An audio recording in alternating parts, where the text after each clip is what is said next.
Hello friends, स्वागत है आप सबका जॉनटेक के डिजिटल प्लेटफॉर्म पर।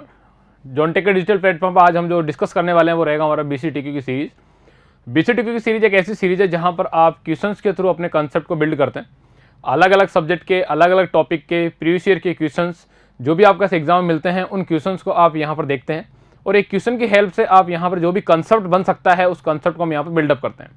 इट मीन्स अगर मैं आपसे एग्जाम्पल के तौर पर बात करूँ, एक सवाल है जहाँ पर आपके पास उस सवाल को सोल्व करने के लिए कोई फॉर्मूला यूज हुआ है, तो वहां फॉर्मूले में जितने पैरामीटर्स है, चाहे वो डिपेंडेंट पैरामीटर हो या फिर इंडिपेंडेंट पैरामीटर हो, उन डिपेंडेंट और इंडिपेंडेंट पैरामीटर के बेसिस पे जितने भी सवाल आपके पास बन सकते हैं उन सवाल की पॉसिबिलिटीज को हम यहाँ पर डिस्कस करते हैं। एक और बात अगर हम यहाँ पर डिस्कस करना चाहें तो ये है कि अगर आपका कोई थ्योरेटिकल सवाल है और उस थ्योरेटिकल सवाल में 4 ऑप्शंस आते हैं, उन चारों ऑप्शंस में से आपको आंसर तो एक ही मिलेगा, बट उस एक आंसर के अलावा बाकी जो 3 ऑप्शंस आपके बचे हैं उन 3 ऑप्शंस के बेसिस पे जो भी सवाल आपके पास यहाँ बन सकते हैं उन सवाल को हम डिस्कस करते हैं बीसीटीक्यू में।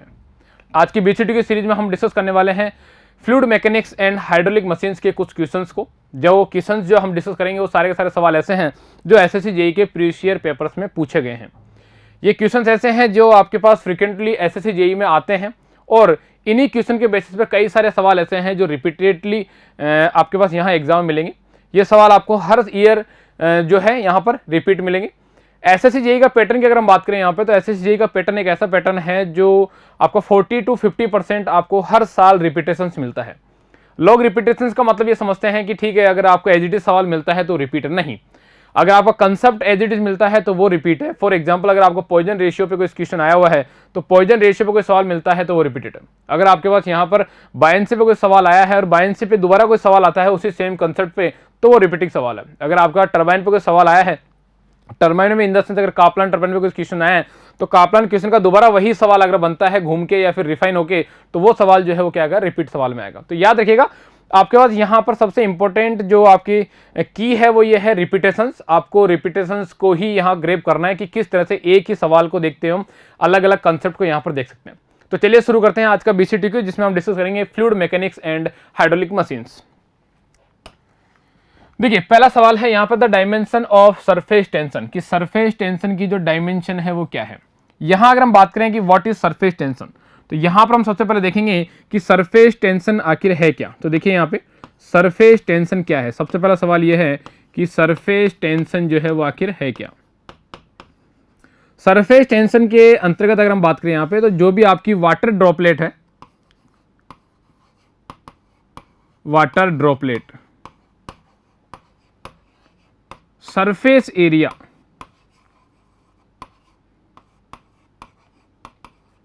कैसा होना चाहिए, मिनिमाइज। अगर आपके पास जो वाटर ड्रॉपलेट है वो अपने सरफेस एरिया को मिनिमाइज कर पा रही है, तो यहां पर जो आपके पास फोर्स है वो क्या कहलाएगा, सरफेस टेंशन। अगर हम सरफेस टेंशन की बात करें तो सरफेस टेंशन को जो हम रिप्रेजेंट करते हैं वो रिप्रेजेंट करते हैं न्यूटन पर मीटर में। यानी यहां पर अगर मैं बात करूं इसकी डायमेंशन की, तो डायमेंशन देखेंगे हम क्या रहेगी, सरफेस टेंशन को हम रिप्रेजेंट करते हैं force per unit length, it means Newton पर मीटर। न्यूटन की अगर बात करें तो देखिए न्यूटन जो है वो किसकी यूनिट है, फोर्स की। न्यूटन जो है किसकी यूनिट है, फोर्स की। और मीटर जो है किसकी यूनिट है, वो लेंथ की है। तो लेंथ आपके पास बेसिक यूनिट है, तो यहां पर हम लेंथ को कह सकते हैं कि बेसिक यूनिट है। बात करते हैं फोर्स की बेसिक यूनिट की, तो देखिए फोर्स क्या है, F इक्वल्स टू हमारे पास होता है m इंटू में a, ये हमारे पास आता है फोर्स। यहां अगर हम बात करें a क्या है, एक्सेलरेशन है, m क्या है, आपका मास है, तो मास की जो यूनिट आएगी क्या आएगी, वो आएगी kg इंटू में a की यूनिट क्या आएगी, मीटर पर सेकेंड स्क्वायर। तो यहां पर हमारे पास सबकी बेसिक यूनिट आ गई। यहां पर फोर्स की बेसिक यूनिट आ गई मेरे पास, न्यूटन की जो तो उसको मैंने बेसिक में देखा, लेंथ को मैंने बेसिक में देखा। तो यहां पर जो सरफेस टेंशन है वो क्या आएगी, सरफेस टेंशन देखिए क्या आएगी, यहां से सरफेस टेंशन जिसको हम रिप्रेजेंट करते हैं किससे, सिग्मा से। सरफेस टेंशन जिसको हम रिप्रेजेंट करते हैं किसको, सिग्मा से, उसकी यूनिट क्या जाएगी, वो यूनिट आ जाएगी न्यूटन पर मीटर। न्यूटन को क्या लिखता हूँ मैं, यहाँ से लिखता हूँ किलोग्राम इंटू में मीटर पर सेकंड स्क्वायर अपॉन में क्या आएगा यहाँ पे, मीटर। मीटर से मीटर कैंसिल आउट हुआ तो बचा क्या मेरे पास, यहाँ पर हमारे पास लेफ्ट रहा किलोग्राम पर सेकंड स्क्वायर।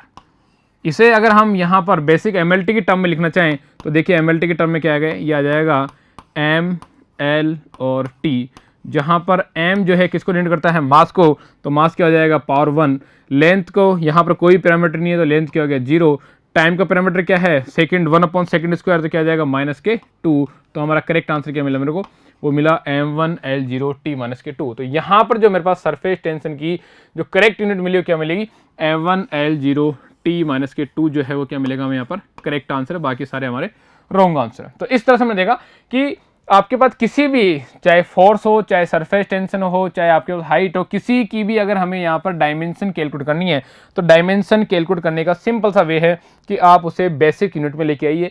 चाहे आपके पास विस्कोसिटी कैलकुलेट करनी हो, चाहे आपके पास काइनेमेटिक विस्कोसिटी कैलकुलेट करनी है, तो आप जिसकी भी यूनिट यहाँ पर कैलकुलेट करना चाह रहे हैं, डायमेंशन कैलकुलेट करना चाह रहे हैं, उसे आपको बेसिक यूनिट में लाना जरूरी है। बेसिक यूनिट का मतलब है MLT, mass, length and time.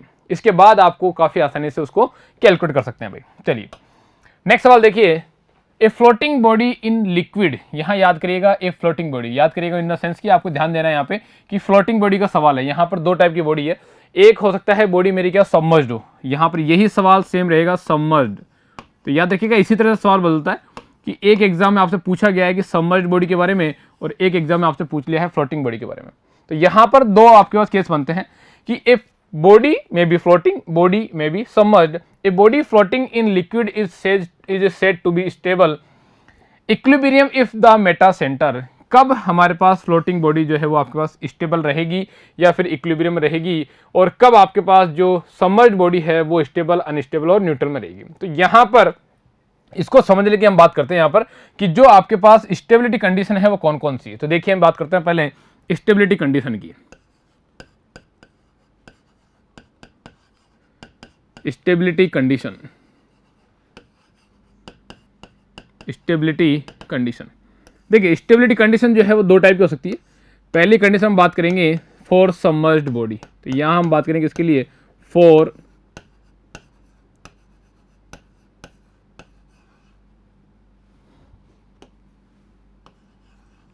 Submerged body. Submerged body की अगर बात करें हम तो यहां पर आपको तीन केस मिलेंगे। पहला केस कि बॉडी अगर स्टेबल है, दूसरा केस कि बॉडी हो सकता है अनस्टेबल हो, तो यहां पर बॉडी हो सकती है क्या वो अनस्टेबल, और लास्ट जो मिलता है वो मिलता है मेरे क्या न्यूट्रल, न्यूट्रल कंडीशन। अगर बात करें हम कि ठीक है सबमर्ज्ड बॉडी, तो सबमर्ज्ड बॉडी में जो आपके पास याद रखना जो सेंटर आता है वो सेंटर क्या कहलाएगा आपका बायंसी, सेंटर ऑफ बायंसी। तो यहां पर जो सेंटर हम कंसीडर करते हैं वो सेंटर क्या रहता है सेंटर ऑफ बायंसी।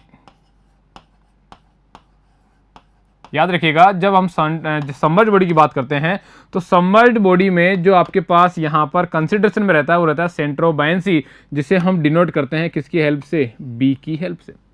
यानी अगर सेंटर ऑफ बायंसी, अगर हम बात करें सबमर्ज्ड बॉडी के स्टेबल, अनस्टेबल और न्यूट्रल कंडीशन की, तो स्टेबल जो आपके पास सबमर्ज्ड बॉडी है वो तब स्टेबल रहेगी जब आपके पास सबमर्ज्ड बॉडी में सेंटर ऑफ बायंसी जो है वो आपके पास क्या हो, सेंटर ऑफ ग्रेविटी से क्या हो, ऊपर हो। यानी यहां अगर हम बात करें तो सेंटर ऑफ बायंसी जो है अगर वो ऊपर है किससे, सेंटर ऑफ ग्रेविटी से, तो वो बॉडी है क्या आपकी stable body.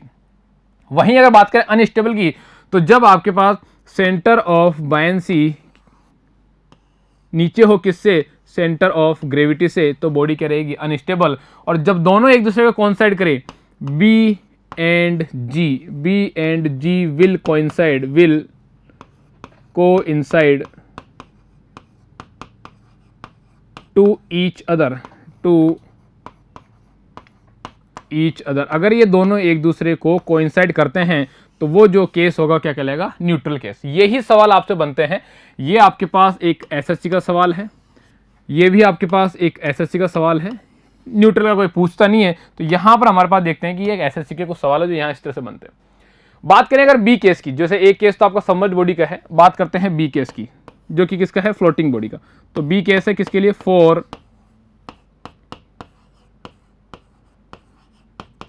Floating body. Floating body का मतलब क्या है कि आपके पास जो बॉडी है वो उसका कुछ एरिया तो क्या है वाटर में सबमर्ज्ड है और कुछ एरिया जो है उसका बाहर है, यानी बॉडी तैर रही है। अगर फ्लोटिंग बॉडी की बात करें तो यहाँ पर जो हम सेंटर कंसिडर करते हैं वो सेंटर कंसिडर मेटा सेंटर। तो यहाँ पर हम जो सेंटर कंसिडर करते हैं किसमें, फ्लोटिंग बॉडी में। तो फ्लोटिंग बॉडी में हम कंसिडर करते हैं क्या, मेटा सेंटर। तो यहाँ पर हमारा सेंटर क्या होगा, मेटा सेंटर, मेटा सेंटर, जिसे हम डिनोट करते हैं किससे, कैपिटल एम से। अगेन यहाँ पर मेरे पास 3 केस होंगे। पहला केस तो हमारे पास क्या होगा, स्टेबल। अगर हमारे पास यहाँ केस है, बॉडी क्या है, स्टेबल है। दूसरा क्या होगा हमारे पास यहाँ पर कि अनस्टेबल, अगर बॉडी क्या है वो अनस्टेबल है। और तीसरा जो केस होगा क्या होगा, न्यूट्रल, की बॉडी क्या है, न्यूट्रल है।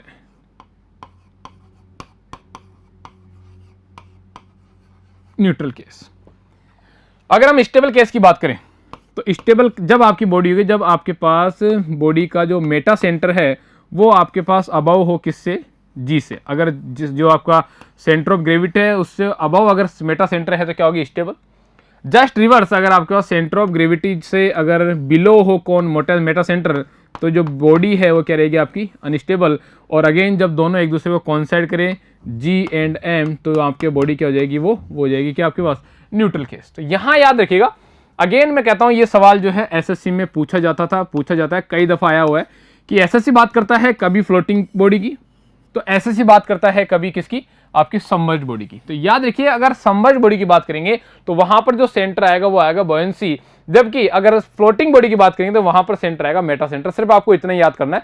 उसके बाद याद रखिए, अगर हम चाहते हैं चाहे वो बॉयंसी का केस जो आपकी सबमर्ज्ड बॉडी का केस हो या फिर फ्लोटिंग बॉडी का केस हो, दोनों ही केस में जो सेंटर ऑफ ग्रेविटी है, अगर सेंटर ऑफ ग्रेविटी बिलो है किससे, चाहे आपके पास मेटा सेंटर से या फिर बॉयंसी सेंटर से, तो उस केस में बॉडी क्या रहेगी, स्टेबल। इट मीन्स बॉडी को स्टेबल बनाने के लिए हमें याद रखना सिर्फ ये है कि जो सेंटर ऑफ ग्रेविटी है वो हमेशा क्या रहनी चाहिए, बिलो रहनी चाहिए। चाहे केस कोई सा भी हो, चाहे सबमर्ज्ड बॉडी हो या फिर फ्लोटिंग बॉडी हो, दोनों ही केस में जो आपका सेंटर ऑफ ग्रेविटी है अगर वो बिलो है तो बॉडी क्या रहेगी आपकी, रहेगी स्टेबल। बस आपको सिर्फ याद ये रखना है कि फ्लोटिंग बॉडी के केस में काम आता है मेटा सेंटर, जबकि सबमर्ज्ड बॉडी के केस में काम आता है सेंटर ऑफ बायंसी। तो यहां अगर हम बात करें सवाल की, तो सवाल को अब हम पढ़ते हैं।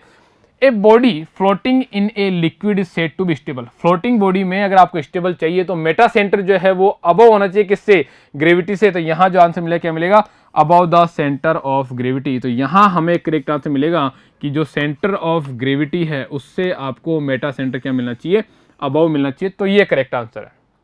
तो इस तरह ध्यान रखिए कि यहां पर आपको सिंपल सा एक सवाल और एक आंसर है उसका, बट उसकी सवाल और आंसर की वजह से जो टॉपिक है ये, इस टॉपिक से आपके यहाँ पर इस तरह से 4 या 5 क्वेश्चन जो है वो आपके कंप्लीट होता है। तो यही आपको ध्यान रखना है कि इस तरह से अगर आप अपनी प्रिपरेशन को आगे करेंगे तो आपसे एक सवाल कैसा भी है, आप सारे सवाल को यहाँ पर आसानी से अटेम्प्ट कर सकते हैं भाई। चलिए नेक्स्ट सवाल की बात करते हैं।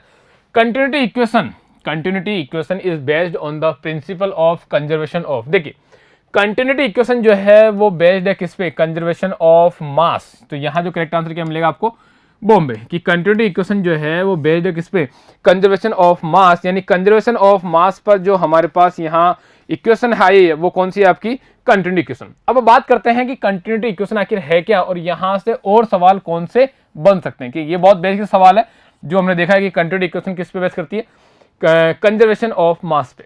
अगर बात करें कंटिन्यूटी इक्वेशन आखिर है क्या, तो देखिए हम देखते हैं कि कंटिन्यूटी इक्वेशन है क्या। तो यहां generalised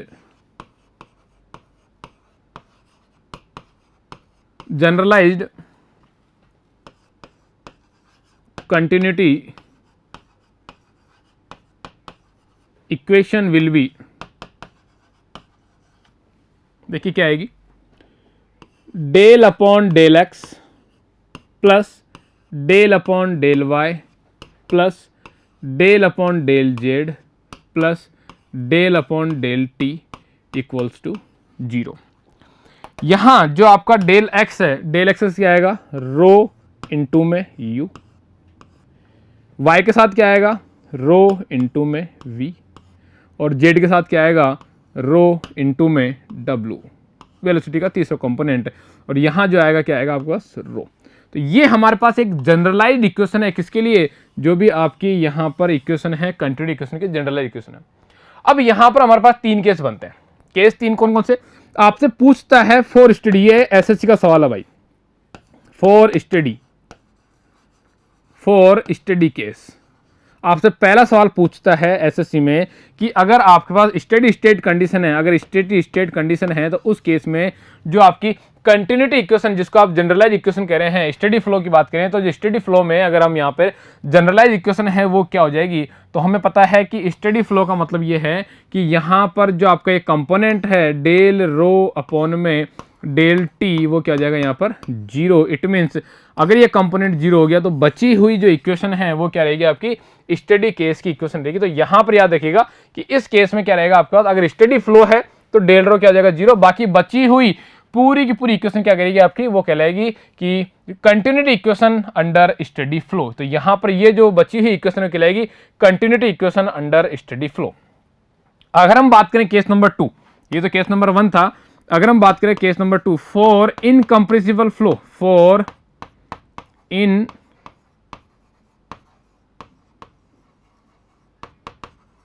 incompressible steady flow, for incompressible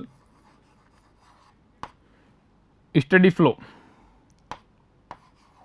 अगर हम यहां पर इनकम्प्रेसिबल स्टेडी फ्लो की बात करें तो इनकम्प्रेसिबल का मतलब है कि डेंसिटी जो है क्या जाएगी वो कांस्टेंट, और यहां अगर हम बात करें स्टेडी फ्लो का मतलब है तो क्या जाएगा डेल रो अपॉन में डेल्टा टी जो है क्या जाएगा वो जीरो। तो यहां जो इक्वेशन बचेगी, अगर डेंसिटी कांस्टेंट है तो उसको बाहर निकालिए, जीरो को हो जाएगी, तो बची इक्वेशन क्या बचेगी, वो बचेगी डेल यू अपॉन में del x plus del v upon में डेल वाई प्लस डेल डब्ल्यू अपॉन में del z equals to zero.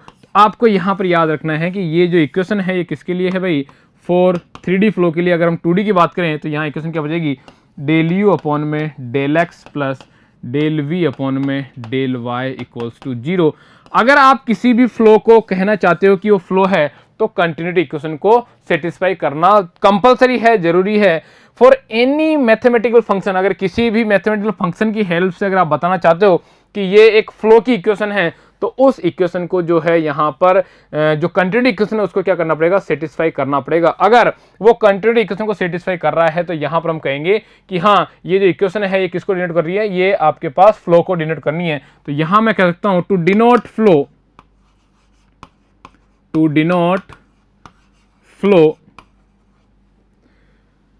the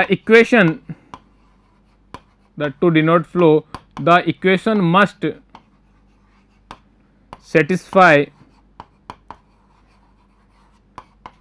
continuity equation की, वो जो है कंटिन्यूटी इक्वेशन क्या करना चाहिए, सेटिस्फाई करना चाहिए। तो यहां पर देखिए बड़ा बेसिक सा सवाल था, एक सिंपल सा सवाल था, बट यहां पर ये थ्योरेटिकल सवाल था, जबकि यहां पर आपसे पूछा जाता है एसएससी में कि स्टडी केस की इक्वेशन क्या है, और आपसे पूछा जाता है कि जब आपके पास इनकम्प्रेसिबल और स्टडी केस है तो उस केस में जो इक्वेशन आएगी वो आपके पास क्या मिलेगी। जो हम यूज करते हैं वो ये इक्वेशन यूज करते हैं। तो यहाँ पर आपका एक सवाल था जो रिलेटेड था किससे, कंटिन्यूटी इक्वेशन से।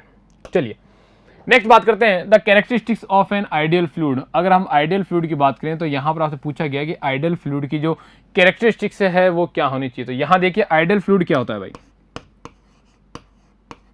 आइडियल फ्लूइड की अगर बात करें तो यहां हम कहेंगे कि ये इनकम्प्रेसिबल होना चाहिए,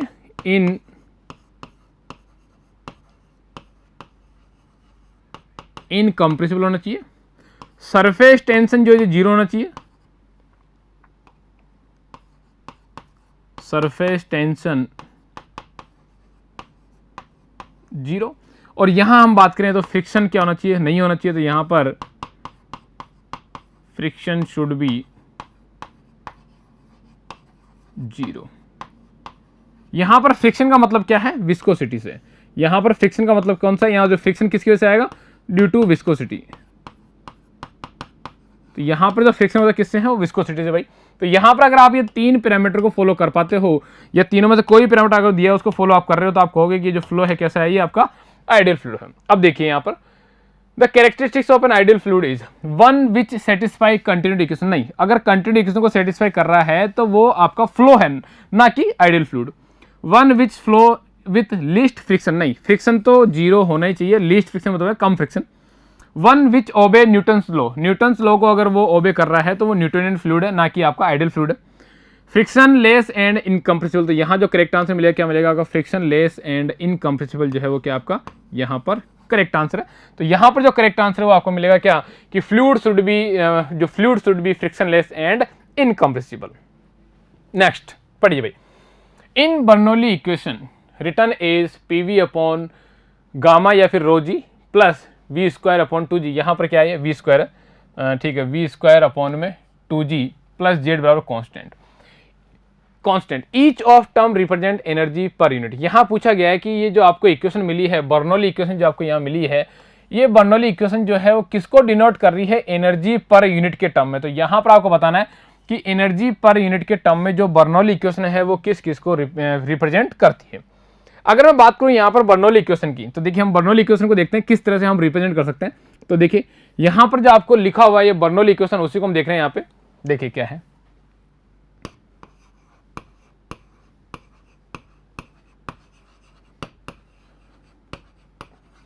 बर्नौली इक्वेशन को मैं कुछ इस तरह से लिख सकता हूं।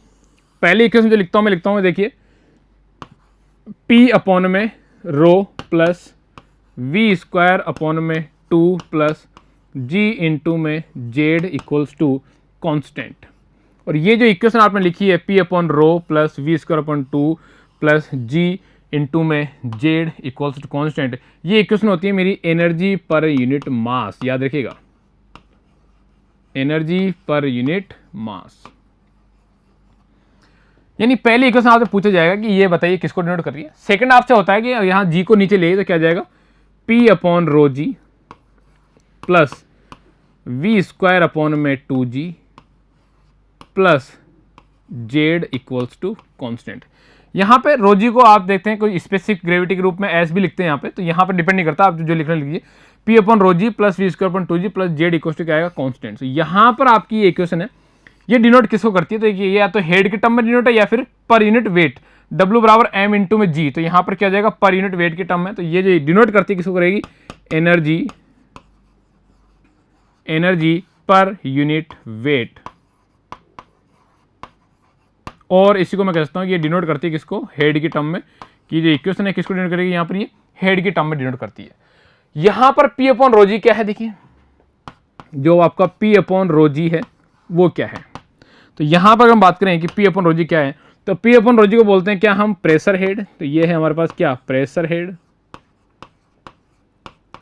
हेड, या फिर इसको हम बोलते हैं स्टैटिक हेड। याद रखिएगा, इसको हम बोलते हैं क्या, स्टैटिक हेड। तो ये हमारे पास क्या है, एक स्टैटिक हेड हुआ भाई। अगर हम बात करें सेकंड केस की कि वी स्क्वायर अपॉन 2g क्या है, तो देखिए यहाँ पर वी स्क्वायर अपॉन 2g जो है वो क्या है, वी स्क्वायर और 2g को हम डिवाइड करते हैं किससे, यहाँ पर वेलोसिटी हेड से। तो ये हमारे पास क्या है, वेलोसिटी और काइनेटिक हेड, और इसको हम बोलते हैं डायनेमिक हेड भी बोलते हैं। तो ये भी आप लिख सकते हो। नेक्स्ट हमारा बचता है जेड, कि जेड क्या है। तो देखिए यहाँ पर जेड, देखिए जेड क्या है, देखिए जेड को हम बोलते हैं क्या, यहाँ पर डेटम हेड। तो ये हमारे पास क्या है, जेड है, जेड क्या है, DATM डेटम हेड। तो ये हमारे पास हो गया डेटम हेड। अब अगर हम बात करें इन दोनों को साथ में कि P और जेड को अगर साथ में लिखें कि P अपॉन रो जी प्लस जेड, इसको जो बोलते हैं क्या, पीजोमेट्रिक हेड। तो यहाँ पर क्या आ जाएगा, पीजोमेट्रिक हेड। तो याद रखिएगा यहाँ पर जो आपको हेड मिला है क्या कहलाएगा, पीजोमेट्रिक हेड। तो ये सवाल भी आपसे पूछा जाता है कि पीजोमेट्रिक हेड जो है वो किसको डिनोट करता है। तो यहाँ पे याद रखिएगा बर्नौली इक्वेशन के साथ साथ आपको ये सारे कंसेप्ट भी थोड़े से ध्यान रखने हैं, जहां पर आपसे पूछा गया सवाल क्या है और हमने एक्स्ट्रा क्या पढ़ा। देखिए in Bernoulli equation written as P upon rho ji plus के v square upon 2g plus के जेड मतलब हो गया हेड की टर्म में जो इक्वेशन है किसकी आएगी, पर यूनिट वेट। तो देखिए जो भी इक्वेशन हेड के टर्म में है उसको लिखता हूं मैं एनर्जी पर यूनिट वेट। तो यहां पर जो आपको करेक्ट आंसर मिलेगा क्या मिलेगा, एनर्जी पर यूनिट वेट ही क्या मिलेगा आपको, यहां से करेक्ट आंसर मिलेगा। हाँ, अगर यही इक्वेशन होती P अपॉन रो प्लस के वी स्क्वायर अपॉन में 2 प्लस के जी इंटू में जेड, तो यहां पर जो आपकी इक्वेशन मिलती वो किसमें मिलती, पर यूनिट मास में। तो ये सवाल यहां से भी बन सकता है और ये सवाल यहां से बन सकता है, दोनों ही इसके आंसर है। डिपेंड करता है कौन सा सवाल किस वे में पूछा गया है। यहां जो आपसे पूछा गया वे है वो ये है कि आपके पास यहां पर जो इक्वेशन है वो किस में है, पर यूनिट वेट में। हो सकता है नेक्स्ट टाइम आपको मिलेगी पर यूनिट मास में। तो याद रखिएगा मैंने दोनों ही कंसेप्ट आपको यहां पर बता दिए हैं भाई। चलिए the length of a pipe is 1000 metre and its diameter is 20 centimetre. If the diameter of an equivalent is 40 centimetre, जो इक्विवेलेंट पाइप है उसका डायमीटर क्या है 40 centimetre, then its length is. सबसे पहले हमें बात करना है कि आखिर इक्विवेलेंट का मतलब क्या है। यहाँ पर इक्विवेलेंट का मतलब क्या है, तो हमें यहां देखना है जो आपके पास इक्विवेलेंट पाइप है, इस इक्विवेलेंट पाइप का मतलब क्या है। इक्विवेलेंट पाइप का मतलब यह है कि जो आपके पास यहाँ पर हेड लॉस है, इक्विवेलेंट पाइप में जो आपके पास हेड लॉस और डिस्चार्ज है, यहाँ पर जो आपके पास सीरीज में हेड लॉस एंड डिस्चार्ज है वो क्या रहेगा, सेम रहेगा। Head loss and discharge should be same, should be same. अगर ऐसी कोई कंडीशन आपको मिलती है तो वो कंडीशन किसकी है, इक्विवेलेंट पाइप की। यहां आपसे पूछा गया है कि जो आपके पास, ध्यान दीजिएगा सवाल को ध्यान समझिएगा, यहां आपसे पूछा गया है कि the length of pipe is 1000 metre and its diameter is 20 centimetre. आपको जो पाइप है उस पाइप की लेंथ दी हुई है और उस पाइप का क्या दिया आपको, यहां से डायमीटर दिया हुआ है। अब कह रहा है कि if the diameter of an equivalent is 40 centimetre, अगर किसी इक्विवेलेंट पाइप का डायमीटर आपको दिया हुआ कितना 40 सेंटीमीटर है, देन इट्स लेंथ, तो उसकी, सॉरी यहाँ डायमीटर है, यहाँ आपको डायमीटर क्या देगा, डी इक्विवेलेंट कितना देगा 40 सेंटीमीटर है, तो आपको निकालना है क्या, एल इक्विवेलेंट आपको फाइंड आउट करना है। हमने यहाँ कहा कि इक्विवेलेंट अगर पाइप है सीरीज वाला तो उसकी जो हेड लॉस है क्या आ जाएगा, वो सेम होगा। तो यहाँ पर अगर हम बात करें हेड लॉस की, तो यहाँ से देखिए जो हेड लॉस है क्या आ जाएगा, F L V square upon में 2 इंटू में जी इंटू में डी। एक फॉर्मूला हेड लॉस का ये होता है जो जनरली सबको याद होता है, लेकिन एक फॉर्मूला और होता है जो आपको याद रखना है, वो ये है, हमें पता है डिस्चार्ज क्यू इक्वल टू क्या होता है, ए इंटू में वी। तो यहाँ से अगर हम बात करें वी की तो क्या हो जाएगा, क्यू अपॉन में ए। तो यहाँ से आपका वी आ गया कि क्यू अपॉन में ए। तो वी की वैल्यू को जब यहाँ रखूंगा तो देखिए कितना मिलेगा आपको यहाँ से कि H F equal to F L Q square upon 2 into में जी इंटू में डी की पावर 5, क्योंकि यहाँ पर वी स्क्वायर मतलब ए स्क्वायर, ए स्क्वायर मतलब डी की पावर 4, एक डी ऑलरेडी यहाँ पर है तो क्या जाएगा डी की पावर 4। बाकी सारे पैरामीटर कांस्टेंट है तो मैं यहाँ लिख नहीं रहा हूँ, अगर आप चाहो तो यहाँ से इजीली इसको लिख सकते हो। अगर मैं यहाँ लिख रहा हूँ, चलिए पूरा फॉल्व कर लेते हैं आपके लिए। चलिए क्या जाएगा, क्यू स्क्वायर अपॉन में क्या जाएगा, यहाँ से यहाँ आ जाएगा क्या आपके पास ए स्क्वायर। इसको आगे सोल्व करते हैं, देखिए तो यहाँ से क्या जाएगा F L Q square upon में 2 इंटू में जी इंटू में एरिया क्या होता है भाई, एरिया होता है पाई बाई 4 इंटू में डी स्क्वायर की पावर स्क्वायर। तो यहाँ पर आपका एक ऑलरेडी डी पहले से ही है, तो यहाँ पर क्या आ जाएगा, ऑलरेडी एक डी पहले से आएगा, तो यहाँ पर क्या आ जाएगा, एक डी ऑलरेडी है। इसको सोल्व करिए भाई, यहाँ से सोल्व करें देखिए कितना आ जाएगा, यहाँ से सोल्व, इसको सोल्व करते हैं देखिए। तो यहाँ से सोल्व करने पर आएगा एच एफ इक्वल्स टू, दे दीजिएगा यहाँ पर एच एफ इक्वल्स टू 4 ऊपर जाएगा तो क्या आ जाएगा 16 F L Q square upon 2 into में जी इंटू में पाई स्क्वायर इंटू में डी की पावर क्या आ गया 5। तो हमारे पास एक इक्वेशन ये मिला। सवाल जो आपको बनता है यहाँ से वो या तो आपको स्ट्रेट फॉरवर्ड सवाल पूछेगा यहाँ से कि डायरेक्ट आपसे ये वाला फॉर्मूला यूज करके सवाल पूछ लिया, या फिर अगर कभी सवाल जो बनता है आपका वो, तो वो यहाँ से बनता है कि यहाँ इस वाले केस के अंदर जो सवाल बनेगा क्या बनेगा, H F equal to 16 F L Q square upon में 2 इंटू में G into pi square into में डी 5। अब आप कह रहे हो कि ठीक है इक्विवेलेंट पाइप है, तो इक्विवेलेंट पाइप का मतलब क्या हुआ कि जितना आपको फ्रिक्शन लॉसेस हुआ किसमें, इक्विवेलेंट पाइप में, उतना ही आपको फ्रिक्शन लॉसेज हुआ किसमें, किसी पाइप 1 में या 2 में 3 में जिसमें भी है। अगर ऐसी बात है तो सारे पैरामीटर 16 एफ की उसका सारे कांस्टेंट है, तो यहाँ जो बचेगा क्या मिलेगा कि एल इक्विवेलेंट अपॉन में डी इक्विवेलेंट की पावर 5 इक्वल्स टू, यहाँ जो मिलेगा देखिए क्या मिलेगा, यहाँ मिलेगा आपको एच एफ की वैल्यू क्या आ जाएगा, एल इक्वल्स टू वो मिलेगा क्या डी की पावर 5। तो यहाँ से हमारा केस बना कि यहाँ जो केस बना वो ये बना। अब हमें देखना है कि क्या क्या वैल्यू दी हुई है और क्या क्या वैल्यू हमें यहाँ पर फाइंड आउट करनी है। देखिए जो हमारा फॉर्मूला बना ये बना, हमारे इतने जहद के बाद फॉर्मूला ये आया हमारे साथ। देखिए क्या है, the length of pipe, length दी हुई है, डायमीटर दिया हुआ, लेंथ कितनी है 1000, डायमीटर कितना है 20। तो यहाँ पर जो आपको लेंथ दी हुई है कितना, एल दिया हुआ कितना आपके पास 1000 मीटर, तो लेंथ दिया हुआ कितनी 1000 मीटर, डायमीटर जो दिया हुआ कितना दिया हुआ आपके पास 20 सेंटीमीटर, तो डायमीटर कितना आपके पास 20 सेंटीमीटर।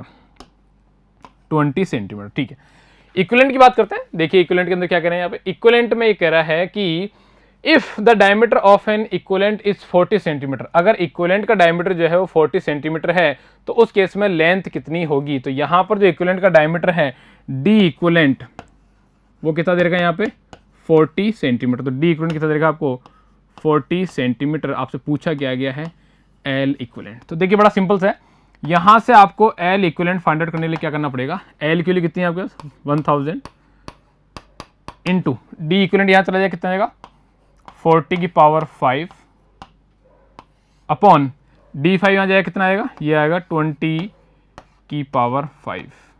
चलिए तो इसको हम ऐसे भी लिख सकते हैं कि यहां पर देखिए हो जाएगा 1000 इंटू में 40 अपॉन में 20 की पावर 5। तो यहाँ से जो इसको कैंसिल करेंगे 2, तो यहाँ जो वैल्यू आपको मिलेगी एल इक्विवेलेंट की वो कितनी मिलेगी आपको 32,000 और वो भी किसमें मीटर में। तो ये जो वैल्यू मिली किस में मिली आपको मीटर में मिलेगी। देखिए क्या ऑप्शन में कहीं नजर आ रहा है, देखिए अगर ऑप्शन में कहीं है तो वही हमारा क्या है यहाँ पर करेक्ट आंसर। तो करेक्ट आंसर ऑप्शन में है ये रहा, तो हमें क्या मिला यहाँ से करेक्ट आंसर मिला यहाँ पर 32,000। तो देखिए बड़ा सिंपल सा है, आपको सिर्फ समझना ये है कि अगर ऐसे सवाल आते हैं तो आपको इतना कुछ नहीं करना, आपको सिर्फ समझना ये है कि ठीक है एक फॉर्मूला हमारा ये होता है FL/Q² वाला, एक फॉर्मूला FL/V² पर एक फॉर्मूला होता है FL/Q² वाला। तो आपको दोनों फॉर्मूले से याद रखना है कि अगर यहाँ पर डायमीटर के रेस्पेक्ट में बात करें तो डायमीटर के रेस्पेक्ट में 5 आएगा ना कि D। कुछ लोग यहाँ डायरेक्ट करते हैं कि ठीक है HF जो है वो डायरेक्टली इन्वर्सली प्रोपोर्शनल किसके D के, ना जी ना, इसके इन्वर्सली प्रोपोर्शनल नहीं, वो किसके हैं D5 के इन्वर्सली प्रोपोर्शनल है। तो आपको याद रखना है कि यहाँ पर जो ये पैरामीटर है उनको आप अच्छे से देखें और सवालों को इस तरह से आगे सोल्व करें। चलिए नेक्स्ट सवाल की तरफ बढ़ते हैं यहाँ से। अब देखिए नेक्स्ट सवाल पढ़िए, the relationship between atmospheric pressure PATM and gauge pressure P gauge and absolute pressure P absolute is given by. यानी यहाँ पर आपको जो अलग अलग प्रेशर दिए हुए हैं कौन कौन से, आपको अलग अलग प्रेशर दिए हुए हैं कौन सा, एक तो दिया हुआ है PATM की मतलब एटमॉस्फेरिक प्रेशर, आपको यहाँ पर दिया हुआ अलग से क्या एक एटमॉस्फेरिक प्रेशर, एक आपको दिया हुआ क्या गेज प्रेशर यानी कि P गेज, जो आपका गेज प्रेशर है वो है आपको क्या P गेज, और एक आपको यहाँ पर दिया हुआ क्या, ये दिया हुआ आपको एब्सोल्यूट प्रेशर। इन तीनों प्रेशर के बीच में आपको यहाँ पर रिलेशन फाइंड आउट करना है। तो देखिए रिलेशन को फाइंड आउट करने का मतलब ये नहीं कि आप इसको रटें, यहाँ से सवाल कैसा भी घूम के बन सकता है। आपको ये रिलेशन समझना होगा कि एक्चुअली में यहाँ पर रिलेशन है क्या क्या और कैसे कैसे ये रिलेशन यहाँ पर वर्क करता है। तो देखिए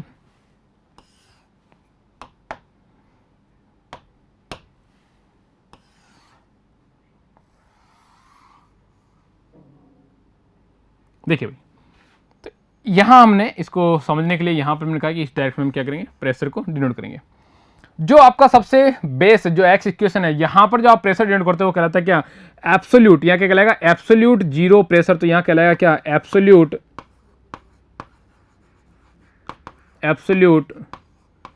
zero pressure, absolute zero pressure, और इसे ही हम बोलते हैं क्या परफेक्ट वैक्यूम या फिर normal vacuum pressure, vacuum pressure, vacuum pressure. यहां पर कुछ ऊपर, यहां से कुछ ऊपर हम बात करते हैं कि लेट सपोज ये हमारे पास एक एटमॉस्फेरिक प्रेशर है, तो यहां पर जो हमारे पास एटमॉस्फेरिक प्रेशर मिलता है उसे हम बोलते हैं क्या गेज प्रेशर। तो यहां पर जो आपका एटमॉस्फेरिक PATM जो आपको मिल रहा है वो किसके बराबर है, यहां पर देखिए PATM, यहां पर जो आपको एटमॉस्फेरिक प्रेशर मिल रहा है वो किसके बराबर, यहां से ये जो एटमॉस्फेरिक प्रेशर किसके है गेज प्रेशर के हैं। तो ये क्या रहेगा क्या आपका गेज प्रेशर, और गेज प्रेशर भी कैसा है ये जीरो गेज प्रेशर। तो इसको आप लिख लीजिए कैसा है ये जीरो गेज प्रेशर। तो यहां से हम इसको इस तरह लिख लीजिए कि ये कैसा प्रेशर है जीरो गेज प्रेशर कि ठीक है, या इसको ऐसा लिख लीजिए, थोड़ा सा परेशान नहीं होने का, बस समझ लीजिए। तो ये कह सकते हैं यहाँ से क्या है जीरो गेज, तो ये किसके बराबर है यहाँ से जीरो गेज के। अब यहां पर प्रेशर जो है वो हो सकता है कि जीरो गेज से ऊपर हो, यहां पर आपको जो प्रेशर नजर आ रहा है वो हो सकता है क्या हो जीरो गेज से ऊपर हो, यानी यहां से प्रेशर जीरो गेज से ऊपर भी जा सकता है और यहीं पर ही प्रेशर जो है वो जीरो गेज से नीचे भी जा सकता है। यहां पर गेज के रेस्पेक्ट में प्रेशर की बात करें तो ये जो प्रेशर आपको नजर आ रहा है यहाँ पर प्रेशर जीरो गेज के ऊपर और जीरो गेज के नीचे भी जा सकता है। तो यहाँ पर हम देखेंगे कि अगर प्रेशर जीरो गेज के ऊपर जाता है तो एक प्रेशर आपको ये बन जाएगा, और अगर प्रेशर जो है वो जीरो गेज के नीचे आता है तो एक प्रेशर जो आपको वो ये बन जाएगा। तो यहाँ पर हमारे पास दो प्रेशर बन गए कि एक प्रेशर आपका वो है जो जीरो गेज से ऊपर जा रहा है, दूसरा प्रेशर वो है जो जीरो गेज से नीचे जा रहा है। अगर कोई प्रेशर, ध्यान दीजिएगा, ध्यान समझिए, अगर कोई प्रेशर आपके पास जीरो गेज से नीचे है, यहां पर देखिए ये जो आपकी गेज लाइन है, अगर कोई प्रेशर आपके पास जीरो गेज से नीचे है तो ये कहलाएगा आपका क्या, नेगेटिव प्रेशर। तो यहां पर ये क्या कहलाएगा आपका, नेगेटिव गेज प्रेशर। तो ये कहलाएगा नेगेटिव गेज प्रेशर। और यहां पर जो ये बी पॉइंट है, हम ये मान लेते हैं कि ये जो पॉइंट है बी, इस पॉइंट पे जो प्रेशर आपको मिला है वो क्या कहलाएगा आपका, वो कहलाएगा नेगेटिव गेज प्रेशर। यहां से जो प्रेशर क्या कहलाएगा, नेगेटिव गेज प्रेशर। अगर इस प्रेशर को हम मेजर करते हैं एटमॉस्फेरिक प्रेशर से तो कहलाएगा नेगेटिव गेज प्रेशर। बट अगर इसी प्रेशर को हम यहां से मेजर करें, अगर इसी प्रेशर को हम मेजर करना शुरू करें यहां से, कि इस पॉइंट से अगर यहां मेजर करें तो इस पॉइंट पे जो प्रेशर है आपका, वो प्रेशर क्या कहलाएगा आपका, absolute pressure. Absolute pressure, absolute pressure 8B, कि B के ऊपर जो एब्सोल्यूट प्रेशर है वो आपका क्या होगा। सिमिलरली अगर हम बात करें यहाँ पे, कि सिमिलरली अगर हम यहाँ से हम बात करें कि ठीक है, यहाँ से इस पॉइंट से यहाँ तक, ये जो आपको पॉइंट मिला है यहाँ से यहाँ तक का जो पॉइंट मिला है, वो आपका जो प्रेशर है, अगर उसे हम डिनोट करना हो तो वो क्या कहलाएगा। तो यहाँ पर आप ले लीजिए कि ये जो पॉइंट आपने कहा है ये पॉइंट ए है, तो इसे आप कहेंगे क्या, ये कहलाएगा आपका एब्सोल्यूट प्रेशर 8A। तो यहाँ जो कहलाएगा क्या कहलाएगा, ये एब्सोल्यूट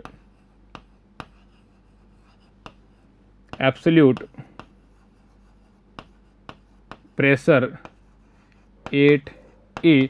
और एटमॉस्फेरिक प्रेशर ऊपर जो प्रेशर कहलाएगा ये क्या कहलाएगा, पॉजिटिव गेज प्रेशर। चीज समझ आ रही भाई। इट मीन्स हमें एक चीज क्लियर है, अगर आप एब्सोल्यूट स्केल से प्रेशर को मेजर करते हैं, अगर आप एब्सोल्यूट स्केल मतलब जहां पर आपको परफेक्ट वैक्यूम प्रेशर मिलता है, वहां से अगर आप प्रेशर को मेजर करते हैं तो वहां से मेजर करने पे बी पॉइंट पे जो आप प्रेशर पहुंचे तो वो भी क्या कहलाएगा, एब्सोल्यूट प्रेशर 8B। और अगर ए पे पहुंचोगे तो वो भी क्या कहलाएगा, एब्सोल्यूट प्रेशर 8A। जो आपका एटमॉस्फेरिक प्रेशर है उसको मैं कह सकता हूँ कि एटमॉस्फेरिक प्रेशर जो है वो क्या है, वो आपके पास नेगेटिव गेज प्रेशर और एब्सोल्यूट जीरो प्रेशर दोनों का क्या है, समीशन है। या फिर मैं कह सकता हूँ कि एटमॉस्फेरिक प्रेशर जो है क्या आ जाएगा, जो आपका एब्सोल्यूट प्रेशर मिला है ए पे, उसमें से अगर मैं पॉजिटिव गेज प्रेशर को माइनस कर दूं तो जो बचेगा क्या कहलाएगा, वो एटमॉस्फेरिक या फिर जो जीरो गेज प्रेशर है। जी क्लियर भाई। तो यहां पर हमें मिलता। अब हम देखते हैं हमारे सवाल को। आइए देखिए, ये रिलेशन कह रहा है कि इनमें से कौन सा रिलेशन है। तो atmospheric pressure equals to absolute pressure plus gauge pressure. क्या ये पॉसिबल है कि atmospheric pressure equals to absolute pressure plus gauge pressure? क्या पॉसिबल है? नहीं। यानी पहला ऑप्शन क्या है आपका, ये इनकरेक्ट है। पहला ऑप्शन क्या है आपका, गलत है भाई। सेकंड की बात करते हैं।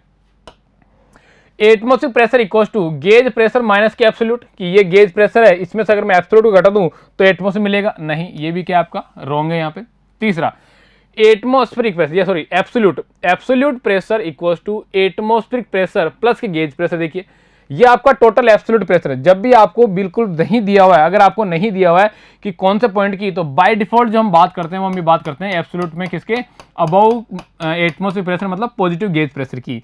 तो यहां पर भी आपको कहीं लिखा हुआ नहीं है कि पॉइंट ए पे कैलकुलेट करना है कि पॉइंट बी पे। हम हमेशा बात करते हैं किसकी, पॉइंट ए की। तो यहां पर जो आपको एब्सोल्यूट प्रेशर मिलेगा, क्या मिलेगा, वो मिलेगा आपको एटमॉस्फेरिक प्रेशर प्लस के गेज प्रेशर। तो मैं कह सकता हूं कि absolute pressure equals to atmospheric pressure plus के गेज प्रेशर जो है हमारे पास क्या रहेगा, ये आपका करेक्ट आंसर आपको यहां से मिलने वाला है। तो ये मेरे पास ऑप्शन था एक, जहां हमने देखा कि डिफरेंट टाइप के जो आपके रिलेशंस है प्रेशर्स को लेके, कौन कौन से प्रेशर को लेके, एटमॉस्फेरिक प्रेशर को लेके, गेज प्रेशर को लेके और एब्सोल्यूट प्रेशर को लेके, उनके बीच में जो रिलेशन है वो आपको क्या मिलने वाला है। तो यहां से हमने देखा, आपसे किसी भी तरह से घुमा के पूछ सकता है।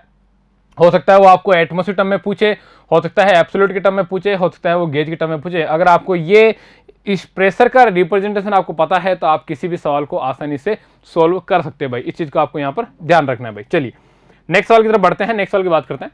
Pressure in terms of metre of oil, बहुत अच्छा सवाल है। Pressure in terms of metre of oil equivalent to 4.5 metre of water is. यहां आपसे पूछ रहा है कि pressure in terms of metre of oil में आपको पूछा गया, यानी जो प्रेशर आपके पास in terms of metre of oil में पूछा है, इसके मुताबिक पूछा गया कि एच ऑफ ऑयल आपसे पूछा गया है। यहाँ आपको दिया हुआ है स्पेसिफिक ग्रेविटी 0.9 किसकी, ऑयल की। तो यहाँ अगर हम बात करें कि स्पेसिफिक ग्रेविटी, अगर हम स्पेसिफिक ग्रेविटी की बात करें तो क्या जाएगा, वो हो जाएगा डेंसिटी ऑफ ऑयल, ध्यान दीजिएगा, वो क्या जाएगा, density of oil upon density of standard fluid, वो क्या होता है, वाटर। तो क्या जाएगा, density of standard fluid, it means वो क्या जाएगा, वाटर।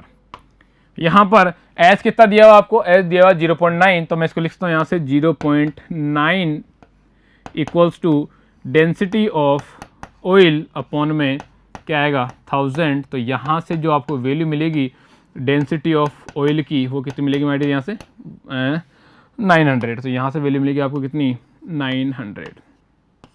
चलिए अब अगर हम बात करें यहाँ पे, ठीक है, ऑयल और जो आपका वाटर है, दोनों में अगर बात करें, यहाँ पूछा गया pressure in terms of metre of oil equivalent to 4.5 metre of water. तो अगर हम बात करें यहाँ पर दोनों ही केसेस में कि प्रेशर जो है क्या हो जाएगा, तो pressure of oil equals to pressure of water in terms of height. तो क्या जाएगा, प्रेशर ऑफ ऑयल क्या जाएगा, रो इंटू में जी इंटू में एच, सारी प्रॉपर्टी किसकी लगेगी, ऑयल की, इक्वल्स टू रो इंटू में जी इंटू में एच, सारी प्रॉपर्टी किसकी लगेगी यहाँ पर, वाटर की। यहाँ पर एक पैरामीटर जो है वो आपका कैंसिल आउट हो जाएगा, वो क्या है, जी से जी कैंसिल आउट हुआ। तो यहाँ जो बचेगा क्या मिलेगा, रो ऑफ ऑयल इंटू में h of oil equals to rho of water into में एच ऑफ वाटर।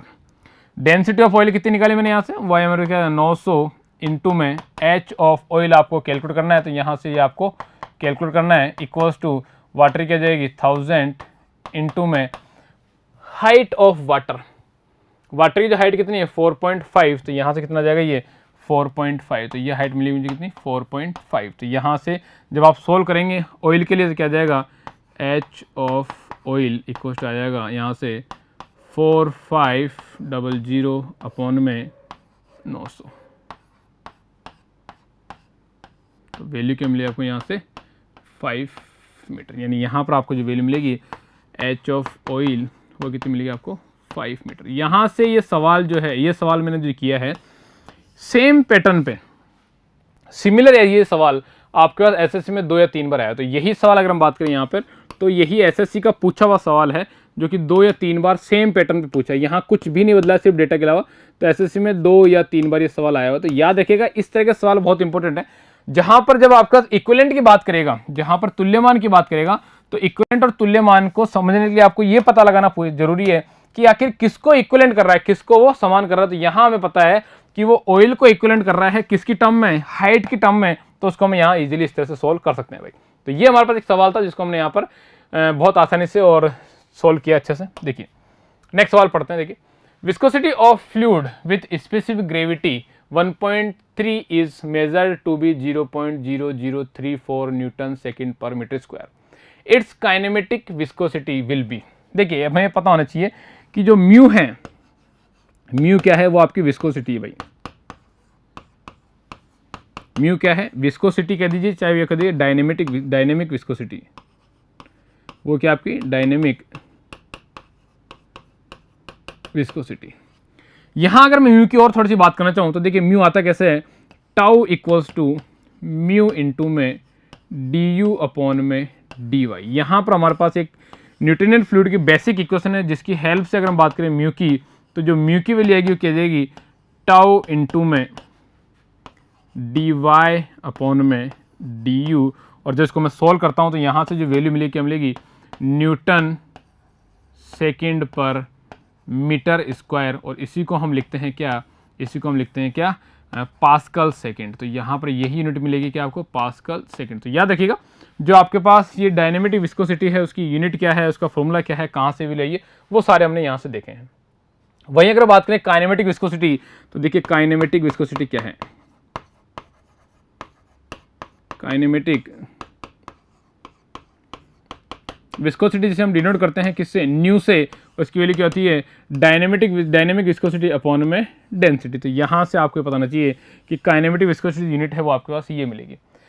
फॉर्मूला ये है, जब आप सोल्व करेंगे यहाँ से तो इसकी जो यूनिट मिलेगी क्या मिलेगी, वो मिलेगी हमें इसमें मीटर स्क्वायर पर सेकेंड। यही क्या हो जाएगी, काइनेमेटिक विस्कोसिटी की यूनिट है। तो आपसे सवाल में यहाँ पर जो आपका सवाल यहाँ दिख रहा है, इस सवाल में देखिए आपको क्या क्या वैल्यू दी हुई है, ध्यान देखिएगा। इस सवाल में value viscosity of fluid with specific gravity आपको दिया हुआ है। स्पेसिफिक ग्रेविटी कितनी थी, S इक्वल्स टू 1.3 आपको दिया हुआ। अगर स्पेसिफिक ग्रेविटी इतनी है तो डेंसिटी कितना हो जाएगा, डेंसिटी हो जाएगा 1.3 equals to density of substance, जो भी आपको फ्लूइड है, density of any substance upon में स्टैंडर्ड फ्लूइड क्या जाएगा 1000। तो यहाँ से जो डेंसिटी ऑफ फ्लूइड आएगी वो कितनी आएगी 1300। चलिए अब आपसे दिया हुआ है कि मेजर्ड 0.0034 न्यूटन सेकंड पर मीटर स्क्वायर। तो देखिए न्यूटन सेकंड पर मीटर स्क्वायर किसकी यूनिट है आपके पास, डायनेमिक विस्कोसिटी के। तो यहाँ से म्यू जो दिया हुआ कितना दिया हुआ है, म्यू इक्वल टू दिया हुआ आपको 0.0034 न्यूटन सेकंड पर मीटर स्क्वायर। पूछा क्या गया आपसे, काइनेमेटिक विस्कोसिटी, यानी कि न्यू आपसे यहाँ से डायरेक्ट पूछा गया। तो न्यू की वैल्यू क्या जाएगी यहाँ से, डायनेमिक विस्कोसिटी अपॉन में डेंसिटी ऑफ एनी फ्लूइड। तो देखिए कितना जाएगा 0.0034 अपॉन में 1300। जिसको आप सोल्व करेंगे यहाँ से, तो सोल्व करने में देखिए कितना मिलेगा आपको, वैल्यू मिलेगी 0.0034 अपॉन में 1300, वैल्यू मिलेगी 2.6 इंटू में 10⁻⁶। तो यहाँ से वैल्यू मिलेगी 2.6 इंटू में 10⁻⁶। तो यहाँ से आपको वैल्यू मिलेगी और किस में आएगी, मीटर स्क्वायर पर सेकेंड। तो ये हमारे पास एक फाइनल सॉल्यूशन था जो बिल्कुल बेसिक से है। यहाँ पर आपको कोई भी रॉकेट साइंस या कोई भी कंसेप्ट यूज करने नहीं, अगर आपको फॉर्मूला डायरेक्ट पता है तो ये आंसर आप यहाँ से डायरेक्ट इजीली फाइंड आउट कर सकते हैं। तो इसका जो करेक्ट आंसर क्या मिलेगा, वो मिलेगा 2.6 इंटू में 10⁻⁶। तो देखिए बड़ा आसान सा सवाल है। यहाँ पर आपसे पूछ लेते हैं, कभी कभी आपसे पूछा जाएगा कि डायनेमिक विस्कोसिटी है, वो उसकी जो यूनिट है वो क्या है। कि यहाँ से आपको MLT भी पूछते हैं, बस याद रखिएगा, यहाँ से आपको MLT भी पूछते हैं। तो MLT आप बड़े आसान से निकाल सकते हैं कि आपको पता है न्यूटन क्या होता है, आपको पता है सेकंड क्या होता है, आपको पता है मीटर स्क्वायर क्या होता है। तो यहाँ से आप MLT आसानी निकाल सकते हैं। और सिंपली अगर इसकी MLT निकालें, इसका हमें पता ही है कि M की वैल्यू क्या जाएगी यहाँ से 0, L की वैल्यू क्या जाएगी यहाँ से 2 और T की वैल्यू क्या जाएगी -1। तो यहाँ से तो हमें MLT इजीली यहाँ से पता ही है।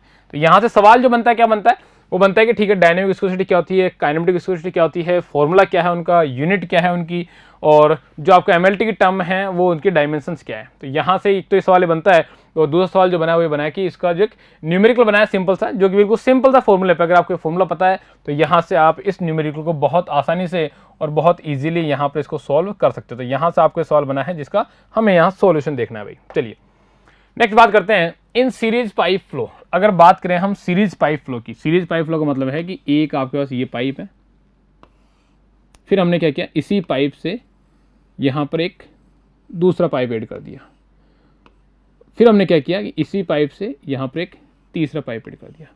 अगर आपका फ्लो इस तरह से कंटिन्यू चलता रहता है तो ये कहलाता है सीरीज पाइप फ्लो। तो यहाँ पर जो फ्लो है, जहाँ पर जो आपका वाटर फ्लो कर रहा है वो यहाँ से इस तरफ वाटर फ्लो कर रहा है। तो ये कनेक्शन जो है कैसा कनेक्शन है, ये कहलाता है सीरीज पाइप फ्लो। आपसे पूछा गया है कि सीरीज पाइप फ्लो में आपके पास क्या क्या केस है। देखिए, the discharge is same through each pipe. It means अगर यहां से क्यू डिस्चार्ज एंटर करा है तो यहां से भी कितना निकलेगा, क्यू निकलेगा। यानी पहला स्टेटमेंट बिल्कुल करेक्ट है। तो यहां जो है पहला स्टेटमेंट क्या है, बिल्कुल आपका करेक्ट है। दूसरा, the discharge through each pipe is added. यहाँ से एड का कोई ऑप्शन सही नहीं, क्योंकि अगर ये पैरेलल कनेक्शन होता तो वहां पर डिस्चार्ज एड होता, यहाँ पर डिस्चार्ज एड होता ही नहीं है। हेड लॉस इज सेम ना जी।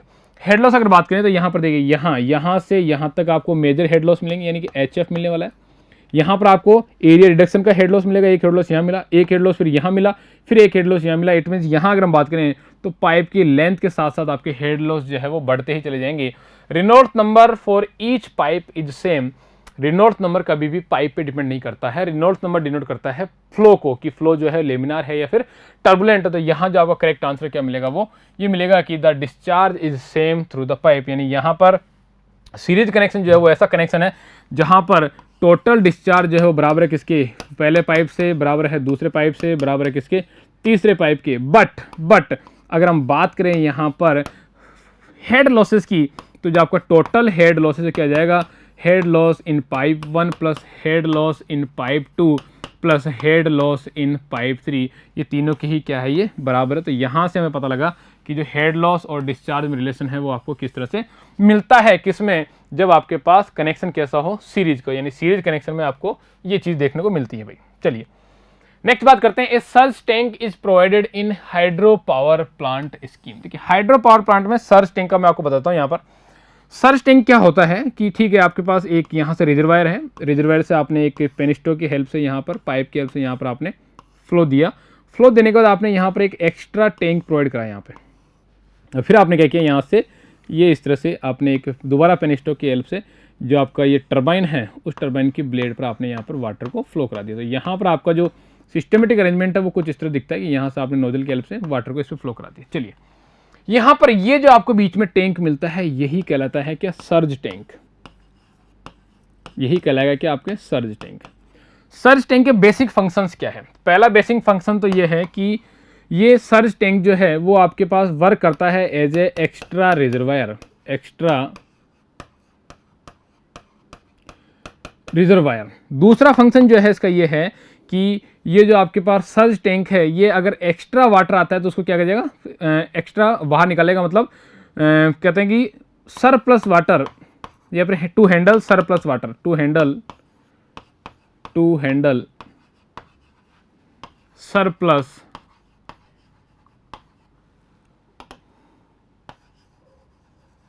वाटर।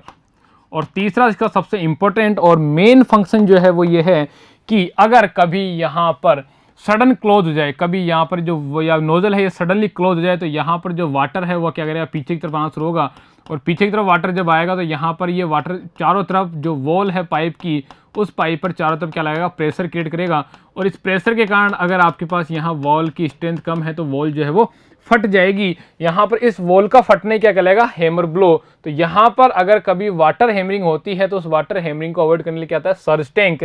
कैसे काम करता है कि यहाँ पर ये जो प्रेशर बढ़ता बढ़ता जैसे ही यहाँ पे आएगा, यहाँ पे आने का पूरा का पूरा प्रेशर क्या हो जाएगा, रिलीज हो जाएगा। तो यहाँ पर सबसे इंपॉर्टेंट वर्क जो है इसका क्या है, अवॉइड वाटर हैमरिंग। कि यहाँ पर जो आपके पास वाटर हैमरिंग हो रही है उस वाटर हैमरिंग को अवॉइड करने की भी क्या आता है, ये काम आता है। तो देखिए मैडम यहाँ पर आपको तीन फंक्शन है, तो देखते हैं यहाँ पर reduce water hammering pressure, yes. Reduce friction losses, ना फ्रिक्शन लॉसेज का कोई रिलेशन नहीं है। इंक्रीज द नेट हेड, ना जी, नेट हेड इंक्रीज करने में काम आता है कौन, आपकी ड्राफ्ट ट्यूब। ड्राफ्ट ट्यूब जो है वो नेट हेड को इंक्रीज करती है यहाँ पर, ना कि सर्ज टैंक।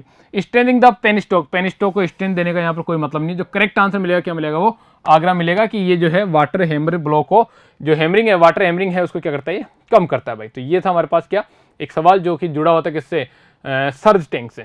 चलिए नेक्स्ट सवाल की बात करते हैं। In two dimensional flow of fluid if a velocity potential function phi exist which satisfy the relation del square psi plus del x square Y plus del square phi upon del Y square x. यहाँ पर क्या जाएगा, Y square X. तो यहाँ पर ये जो relation है देखिए इसको यहाँ आ जाएगा वाई स्क्वायर एक्स बराबर 0। देन द फ्लो इज, यहाँ पर जो फ्लो है वो आपके पास क्या रहेगा। देखिए जब आपके पास यहाँ पर ये टू डायमेंशनल फंक्शन है और पोटेंशियल फंक्शन है, जबकि हम बात करें यहाँ पर जो पोटेंशियल फंक्शन है वो आपके क्या होता है, जो पोटेंशियल फंक्शन जिसको हम डिनोट करते हैं किससे, फाई से। अगर हम यहाँ पर पोटेंशियल फंक्शन की बात करें, देखिए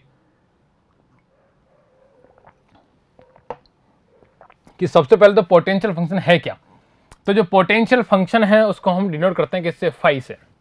और यहाँ पर पोटेंशियल फंक्शन को अगर मैं रिलेशन देखूं कि ठीक है यहाँ पर माइनस के डेल फाई अपॉन में डेल एक्स, ये डिनोट करेगा किसको, एक्स डायरेक्शन वेलोसिटी यू को। अगर हम बात करें डेल फाई अपॉन में डेल वाई माइनस में, तो ये डिनोट करेगा किसको, वी को। और अगर हम बात करें यहाँ पर डेल फाई अपॉन में डेल जेड, तो ये डिनोट करता है किसको, डब्ल्यू को। तो यहाँ से आपके पास रिलेशन है तीनों के बीच में क्या, ये कि del phi upon del x minus का equal to u, del phi upon del y minus का इक्वल टू वी, और माइनस का del phi upon del z equal to क्या आ जाएगा, डब्ल्यू। तो यहाँ से अगर हम बात करें तो यहाँ पर जब ये रिलेशन फाइंड आउट होते हैं और यहाँ से हम देखें कि ठीक है यहाँ पर u की वैल्यू और v की वैल्यू और w की वैल्यू से हम देखें कि कंटिन्यूटी इक्वेशन जो है वो क्या होती है, कि कंटिन्यूटी इक्वेशन होती है डेल u अपॉन में डेल x प्लस के डेल v अपॉन में डेल y इक्वल टू क्या है, 0। तो यहाँ अगर हम कंटिन्यूटी इक्वेशन की बात करें, ध्यान दीजिएगा भाई, ये आपके पास पोटेंशियल फ्लो है, ये आपके पास कंटिन्यूटी इक्वेशन है। यहाँ से अगर हम यहाँ से अगर हम u को उठाएं, यहाँ से अगर हम u की वैल्यू यहाँ से रखें कि u की वैल्यू आप यहाँ से रखिए और v की वैल्यू अगर आप यहाँ से रखें, u और v की वैल्यू जब आप यहाँ से रखेंगे तो u और v की वैल्यू को आप यहाँ पर रखने के बाद आप देखेंगे कि यहाँ पर जब ये 0 के बराबर आपको इस तरह मिल जाए कि del square phi upon del x square Y plus del square phi upon del Y square X, तो यहाँ पर जो आपको आंसर मिलेगा वो मिलेगा कि flow should be irrotational and incompressible, यानी फ्लो को इररोटेशनल और इनकम्प्रेसिबल होने के लिए सबसे जरूरी ये है कि यहाँ पर ये इक्वेशन जो आपको मिली है साई के टर्म में, ये should be satisfy and equals to 0, तब आप कहेंगे कि फ्लो जो है क्या है वो इररोटेशनल है और इनकम्प्रेसिबल है। चीजें क्लियर है? तो ये सवाल था जो कि आपका स्टैंडर्ड सवाल था, यहाँ से डायरेक्ट आपको सवाल पूछता है। तो यहाँ से आपसे पूछता यही है कि अगर हम बात करें, ठीक है, पोटेंशियल फंक्शन, सवाल जो आता है क्या है, देखिए ध्यान से, अगर हम बात करें पोटेंशियल फंक्शन,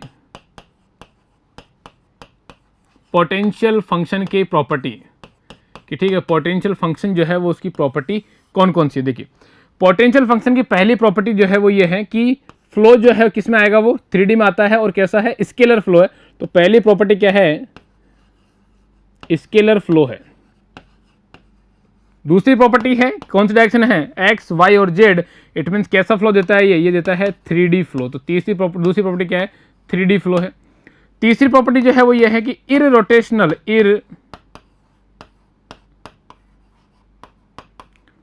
इररोटेशनल फ्लो है। अगर फ्लो इररोटेशनल है तो आप यहां से देखिए कि फ्लो जब इररोटेशनल है तो उस केस में जो जेड डायरेक्शन में वेलोसिटी का कंपोनेंट है क्या होगा, वो 0, और अगर जेड डायरेक्शन में वेलोसिटी का कंपोनेंट है तो यहां से जो आपको वैल्यू मिलेगी वो मिलेगी 1/2 डेल वी अपॉन में डेल एक्स माइनस के डेल यू अपॉन में डेल वाई इक्वल्स टू मिलेगा 0। यहां से वैल्यू रखिए, u की वैल्यू क्या जाएगी यहां रखिए, v की वैल्यू क्या जाएगी यहां रखिए, तो जो आपको वैल्यू मिलेगी क्या मिलेगी, यहां से देखिए वो मिलेगी डेल अपॉन में डेल x। v की वैल्यू देखिए, v क्या मिलेगा फाई अपॉन, ये तो क्या जाएगा del square phi upon del x del y, minus यहाँ वैल्यू देखिए ये आपका माइनस था ऑलरेडी, तो ये वैल्यू मिलेगी, फिर आगे क्या जाएगा माइनस, यहाँ वैल्यू रखिए आपकी क्या जाएगी डेल स्क्वायर, u की वैल्यू रखिए ये डेल स्क्वायर फाई अपॉन क्या मिलेगा del x del y equals to 0। तो ये फंक्शन जब 0 है तो आपको फ्लो कैसा मिलेगा, यहाँ से वो मिलेगा इररोटेशनल फ्लो। तो याद रखिएगा पोटेंशियल फंक्शन जो है वो स्केलर होता है, पोटेंशियल फंक्शन जो है वो 3D फ्लो होता है, पोटेंशियल फंक्शन जो है वो क्या मिलेगा आपको इररोटेशनल फ्लो देगा ही देगा। और एक और अगर बात करें हम यहाँ तो इसकी स्लोप की, जो इसका स्लोप होता है क्या मिलेगा आपको नेगेटिव। तो स्लोप कैसा मिलेगा आपको, मिलता है यहाँ से नेगेटिव। स्लोप के नेगेटिव का मतलब यह है कि dy बाई डी एक्स की जो वैल्यू आपको मिलने वाली है वो मिलेगी माइनस के u अपॉन में v। तो यहाँ से सिर्फ ये 4 ही प्रॉपर्टी है जिनके बेसिस पे आपका यहाँ पे सवाल आता है, और ये 4 प्रॉपर्टी देख लीजिए कौन कौन सी है। वो है कि स्केलर फ्लो होना चाहिए, 3D फ्लो होगा, इररोटेशनल फ्लो होगा ही होगा। अगर ये एक और प्रॉपर्टी अगर ये लाप्लास इक्वेशन को सेटिस्फाई करती है तो फ्लो जो है वो कंटिन्यूटी इक्वेशन होगा। वहीं अगर बात करें कि स्लोप जो है क्या आएगा नेगेटिव आएगा, जिसकी dy बाई डी एक्स क्या जाएगी माइनस के u अपॉन में v। तो यहाँ से जो आपका पोटेंशियल फंक्शन है, इस पोटेंशियल फंक्शन की जो प्रॉपर्टीज है वो हमने यहाँ पर डिस्कस की है कि जो प्रॉपर्टी जो है कौन कौन सी होती है। ये आपके पास इसके फंक्शंस है और ये आपकी स्केलर प्रॉपर्टीज है जो हमने यहाँ डिस्कस की है कि स्केलर फ्लो है, 3D है, इररोटेशनल है, और स्लोप जो है इसका क्या होता है नेगेटिव होता है भाई।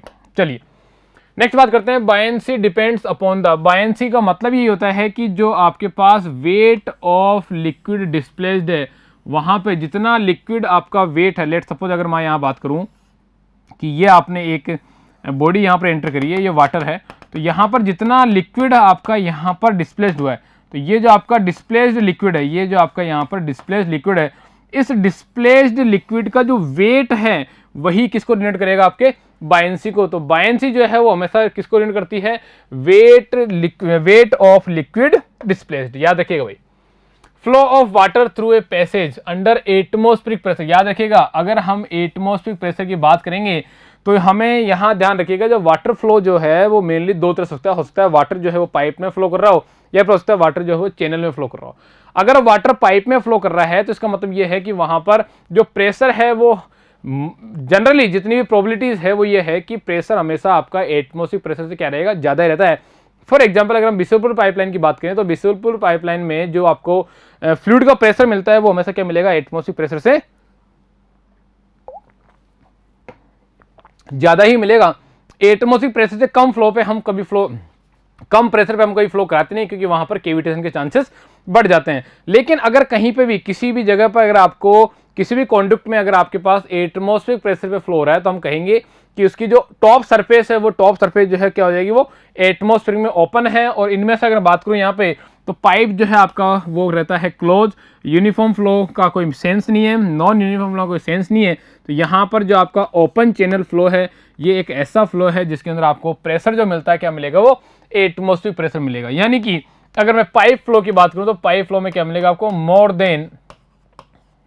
Then ATM। यहां पर आपको एटमॉस्फेरिक प्रेशर से क्या मिलेगा, ज्यादा ही प्रेशर मिलता है भाई। चलिए नेक्स्ट हम बात करते हैं, the total energy line lies over the hydraulic gradient line. The total energy line lies over the hydraulic gradient line by a amount equals to. तो यहां पर पहले तो आपको समझना होगा कि आखिर ये द टोटल एनर्जी लाइन क्या होती है और हाइड्रोलिक ग्रेडियंट लाइन क्या होती है। उसके बाद ही आप समझ पाएंगे कि कौन सी लाइन किससे कितने डिफरेंस पर रहती है भाई। तो यहां इस लाइन को समझने की बात करते हैं कि लेट सपोज हमारे पास एक ये सर्कुलर पाइप है, और क्योंकि ये हम पढ़ते हैं पाइप फ्लो में, तो यहाँ पर आपके पास एक पाइप है। इस पाइप से कोई फ्लूइड जो है वो यहाँ से फ्लो कर रहा है, कुछ इस तरह से फ्लूइड जो है वो पाइप से कुछ इस तरह से फ्लो कर रहा है। यहाँ अगर हम बात करें तो यहाँ पर ये आपके पास पाइप का एंड है, और ये आपके पास जो है पाइप का स्टार्ट है। तो ये आपका पाइप का एंड और पाइप का स्टार्ट हुआ। अब अगर मैं देखूँ यहाँ पर कि ठीक है, यहाँ पर जो आपके पास प्रेशर था शुरू में और लास्ट में अगर हम बात करें यहाँ पे, तो यहाँ पर हम देखेंगे कि जो प्रेशर था वो कुछ इस तरह से धीरे धीरे जो है आपका लॉसेस बढ़ रहे हैं। मतलब यहाँ पर प्रेशर कुछ और था, एनर्जी अगर हम एनर्जी की बात करें तो यहाँ पर जो आपका स्टार्टिंग में एनर्जी है वो एनर्जी कुछ और थी, और जैसे जैसे मैं आगे बढ़ रहा हूँ वैसे वैसे एनर्जी में क्या हो रहा है, यहाँ पर डिक्रीज हो जा रहा है। एनर्जी का डिक्रीज होने के साथ साथ अगर हम यहाँ पर बात करें प्रेशर की, तो वो भी क्या हो जाएगा, धीरे धीरे क्या हो जाएगा, डिक्रीज होता चला जाएगा, अगर आप यहाँ पर कोई भी एडिड नहीं कर रहे हैं। तो उस केस में यहाँ पर हमारे पास एक लाइन है जो डिनोट करती है कि जैसे जैसे आप स्टार्ट से एंड की तरफ जाते हैं, तो यहाँ पर जो प्रेशर है वो क्या जाएगा, वो डिक्रीज होता चला जाएगा। और यहाँ पर ये जो आपको लाइन है, ये जो लाइन आपको बता रहा हूँ, ये लाइन डिनोट करती है इसको हाइड्रोलिक ग्रेडियंट लाइन। ये कहती है आपकी हाइड्रोलिक ग्रेडियंट लाइन, यानी ये आपकी लाइन है क्या, हाइड्रोलिक ग्रेडियंट लाइन, जो डिनोट करती है किसको, आपके यहाँ पर प्रेशर P/ρg प्लस आपके पास जेड को। यानी यहाँ अगर हम बात करें हाइड्रोलिक ग्रेडियंट लाइन क्या है, तो देखिए भाई हाइड्रोलिक ग्रेडियंट लाइन जो डिनोट करती है वो डिनोट करती है P/ρg प्लस के जेड, जिसको हम बोलते हैं पीजोमेट्रिक हेड। पीजोमेट्रिक हेड यानी यहाँ पर जो आपकी एक लाइन है वो डिनोट करेगी किसको, पीजोमेट्रिक हेड को। और यहीं से अगर हम बात करें किसी भी पॉइंट पे, आप किसी भी पॉइंट पे बात कर लीजिए, अगर यहीं पे हम किसी एक पॉइंट पे, लेट सपोज यहाँ से किसी एक पॉइंट पे, यहीं पे ही चाहे यहीं पे किसी एक पॉइंट पे, अगर हम यहाँ पर v²/2g यानी वेलोसिटी का जो कंपोनेंट था अगर हम उसको ऐड कर दें, तो यहाँ पर ये जो डिस्टेंस आपको मिली है, ये डिस्टेंस क्या किसको डिनोट करेगी, ये डिनोट करेगी v²/2g। तो यहाँ पर ये डिनोट करती है v²/2 g, ये डिनोट करती है v²/2g। और यहाँ पर यही जो लाइन है, जो येलो लाइन है, ये डिनोट करती है किसको, एनर्जी ग्रेडियंट लाइन या फिर टोटल एनर्जी लाइन। तो यहाँ पर जो EGL है वो डिनोट करती है कि एनर्जी ग्रेडियंट लाइन। तो यहाँ पर जो है EGL ये करेगी इसको एनर्जी ग्रेडियंट लाइन। तो यही कहलाती है आपकी क्या, एनर्जी ग्रेडियंट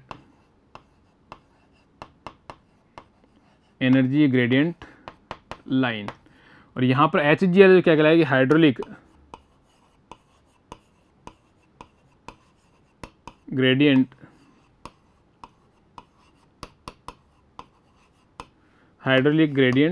लाइन। तो यहाँ पर हाइड्रोलिक ग्रेडियंट लाइन क्या होती है, P/ρg प्लस जेड बराबर पीजोमेट्रिक हेड। और यहाँ पर जो एनर्जी ग्रेडियंट लाइन है EGL वो डिनोट करेगी इसको HGL प्लस क्या जाएगा, v²/2g। तो ये जाएगा v²/2g। तो यहाँ पर हमने देखा कि आखिर EGL क्या होता है, HGL क्या होता है। अब अगर हम बात करें यहाँ पर, अब हमारे सवाल पे वापस आते हैं। द टोटल एनर्जी लाइन, जो आपके पास जो ये EGL है इसको हम बोलते हैं क्या, यहाँ पर total energy line, total energy line भी इसका नाम है।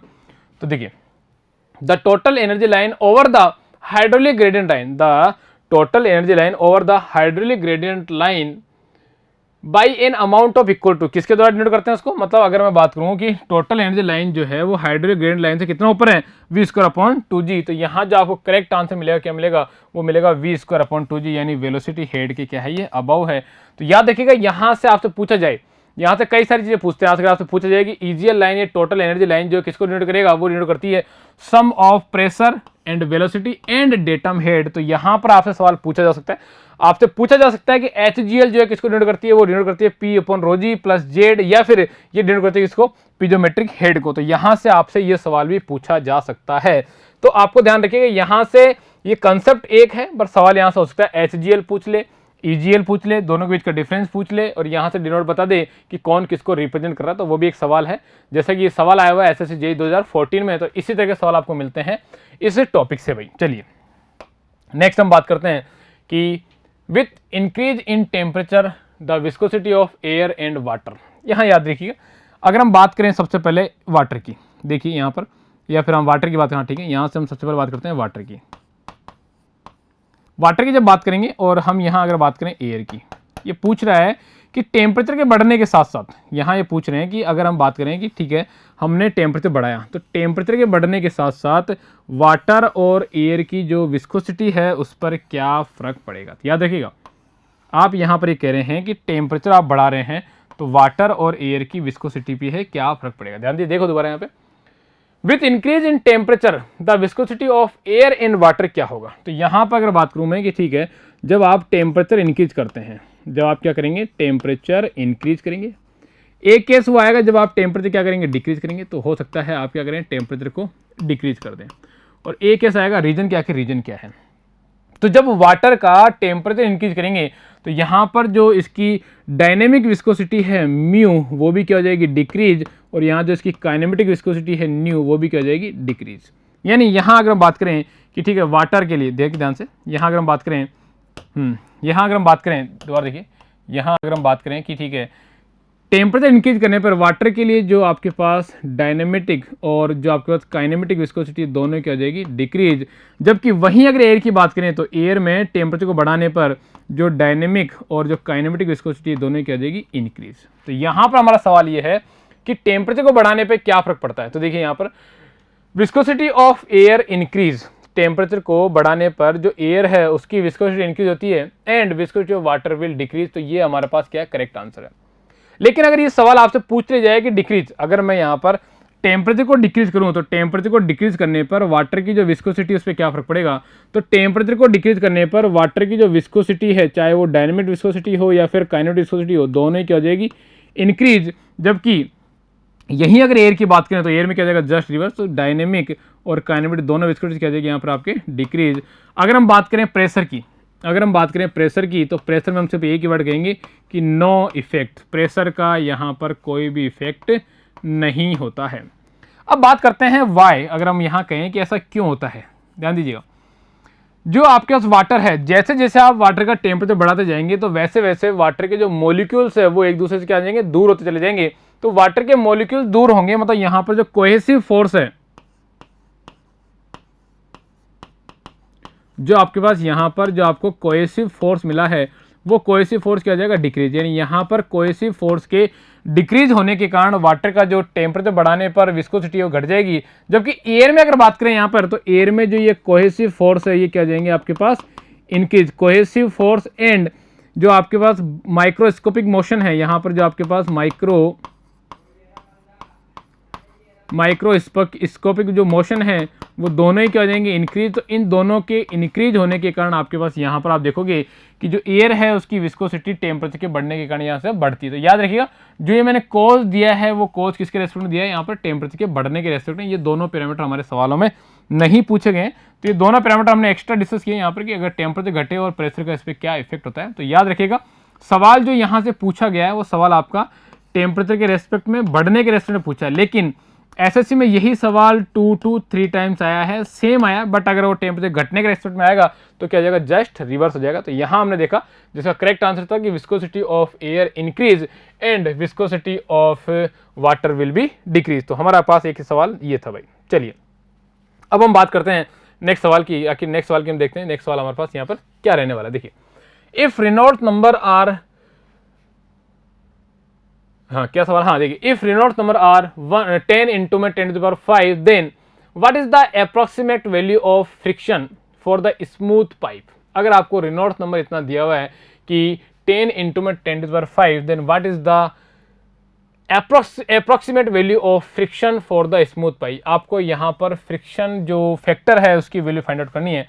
अगर मैं बात करूँ यहाँ पर रेनॉल्ड्स नंबर, तो रेनॉल्ड्स नंबर देखिए कितना है, जो रेनॉल्ड्स नंबर है वो आ जाएगा 10 इंटू में, या फिर डायरेक्ट लिख दीजिए, जो रेनॉल्ड्स नंबर है कितना आ जाएगा 10⁵। 10⁵ कितना है भाई, 10⁵, 10 इंटू में 10⁵, तो यहाँ आ जाएगा क्या 10 इंटू में 10⁵। अगर रेनॉल्ड्स नंबर इतना ज़्यादा है तो इसका मतलब यह है कि फ्लो जो है कैसा है, टर्बुलेंट। फ्लो जो है वो कैसा है आपके पास, टर्बुलेंट फ्लो है। और अगर टर्बुलेंट फ्लो में आपको यहाँ पर फ्रिक्शन फैक्टर निकालना है, तो फ्रिक्शन फैक्टर का जो स्मूथ पाइप के लिए, for smooth pipe, for smooth pipe under turbulent flow, under turbulent flow, for smooth pipe under turbulent flow, जो आपका फ्रिक्शन फैक्टर आएगा वो क्या आएगा, देखिए friction factor equals to 0.316 upon में रेनॉल्ड्स नंबर की पावर आएगी का 1/4। याद रखिएगा ये सवाल आपका ऑब्जेक्टिव पॉइंट ऑफ व्यू से डायरेक्ट फॉर्मूला भी पूछा गया है और यहाँ पर इसका न्यूमेरिकल भी दिया है। तो यहाँ पर देखिए आपको रेनॉल्ड्स नंबर कितना देखा है, वो दिया होगा 10 इंटू में 10⁵। तो यहाँ पर रखिए कि एफ की जो वैल्यू है कितनी आ जाएगी 0.316 अपॉन में 10 इंटू में 10⁵ की पावर 1/4। जिसको हम सोल्व करेंगे तो यहाँ देखिए कितना आएगा,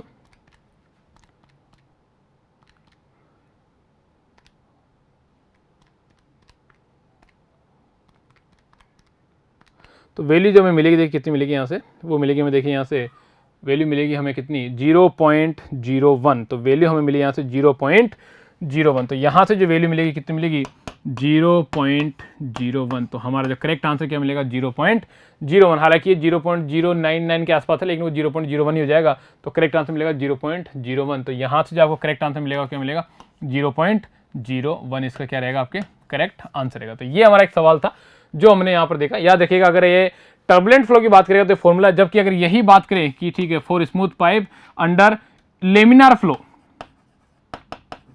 अगर ये बात कर ले किसकी लेमिनार फ्लो की, तो लेमिनार फ्लो में जो आपको फ्रिक्शन फैक्टर मिलता है कितना मिलेगा 64 अपॉन में RE। तो याद रखिएगा ये अगर आपको लेमिनार की बात करें तो ये मिलेगा, और टर्बुलेंट की बात करें तो आपको फ्लो यहाँ से कुछ इस तरह से मिलता है भाई। चलिए नेक्स्ट सवाल देखते हैं। Equations of continuity is based on the principle of mass. ये हम ऑलरेडी देखे हैं, यही सवाल एसएससी में 2 या 3 बार पूछा गया। Next, for producing electricity following combination of machines will be required. यहाँ अगर आपको इलेक्ट्रिसिटी प्रोड्यूस करना है तो हमें टरबाइन पढ़ना पड़ेगा, और टरबाइन के साथ साथ हमें क्या चाहिए उसमें जनरेटर भी चाहिए, क्योंकि टरबाइन का जितना भी अरेंजमेंट है, चाहे आप reservoir, penstock, surge tank, turbine की ब्लेड्स, टरबाइन की केसिंग, शाफ्ट, जितना भी सब इसमें इंक्लूड होंगे टरबाइन में। यानी यहाँ पर हम बात करें तो टरबाइन और आपका एक जनरेटर ही आपको चाहिए। तो यहाँ पर अगर आप टरबाइन जनरेट करना, इलेक्ट्रिसिटी जनरेट करना चाह रहे हैं तो जनरेटर तो आपको चाहिए, बट पंप आपको नहीं चाहिए, क्योंकि पंप तो खुद इलेक्ट्रिसिटी मांगता है। इलेक्ट्रिक मोटर आपको नहीं चाहिए, क्योंकि इलेक्ट्रिक मोटर को चलाओगे कहीं से अगर आपको इलेक्ट्रिसिटी जनरेट नहीं हुई है, तो पंप भी आपको नहीं चाहिए। Hydraulic turbine plus electric motor नहीं, इलेक्ट्रिक मोटर का हमें कोई काम नहीं। जो करेक्ट आंसर क्या मिलेगा हाइड्रोलिक टरबाइन प्लस के जनरेटर। तो ये हमारे सवाल थे जहां हमने आज के BCTQ में फ्लूइड मैकेनिक्स और हाइड्रोलिक मशीन के उस सवाल को डिस्कस किया। ये सवाल ऐसे थे जो कुछ तो बहुत बेसिक के थे, और कुछ सवाल ऐसे थे जो आपके पास SSC में 2 या 3 बार पूछे गए हैं। मैक्सिमम सवाल आपको ऐसे मिलेंगे जो सेम कंसेप्ट पे SSC में 4 या 5 बार पूछे गए हैं, और बिल्कुल सेम रिपीटेशन के साथ 2 या 3 बार सवाल आए। तो याद रखिए यहाँ पर आपको समझना ये है कि आपको कंसेप्ट पता होना चाहिए कि किस तरह से हमें इस सवाल को करना है। चलिए आज के लिए इतना ही। थैंक यू, धन्यवाद।